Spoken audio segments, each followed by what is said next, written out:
നമസ്കാരം. ഗാർഡനിക്ക ഹോമിലേക്ക് എല്ലാ കൂട്ടുകാർക്കും സ്വാഗതം. ഇന്ന് ഒരു പൈനാപ്പിളിനെ കുറിച്ചാണ് പറയുന്നത്. തോൺലെസ് പൈനാപ്പിൾ.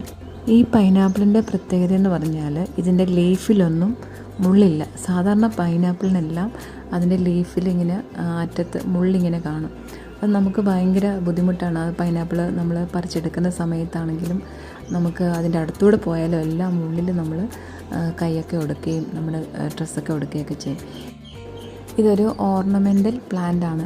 നമുക്ക് നല്ലൊരു ഇൻഡോർ പ്ലാന്റ് ആയിട്ടുമൊക്കെ വളർത്തിയെടുക്കാം. എന്ത് ഭംഗിയാണ് നോക്കി, പൂ കാണാനും അതിൻ്റെ ലീഫ് തന്നെ ആണെങ്കിലും കാണാൻ നല്ല ഭംഗിയാണ്. അതിൻ്റെ ഈ ഗ്രീൻ കളർ മാറിയിട്ട് ഒരു റെഡ് കളർ ഫോം ചെയ്യും അതിൻ്റെ ലീഫിലെല്ലാം.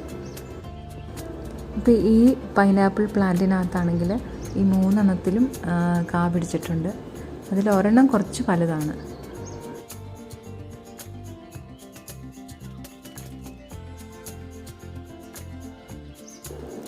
ഇതിനെ നമുക്ക് വലിയൊരു പോട്ടിനകത്ത് വളർത്തിയെടുക്കാവുന്നതാണ്. ഇൻഡോർ പ്ലാന്റ് ആയിട്ടും നമുക്ക് ഇതിനെ വളർത്തിയെടുത്താൽ നല്ല ഭംഗിയാണ് കാണാൻ. മുള്ളില്ലാത്തതുകൊണ്ട് തന്നെ നമുക്കത് ശല്യമാകത്തൊന്നുമില്ല.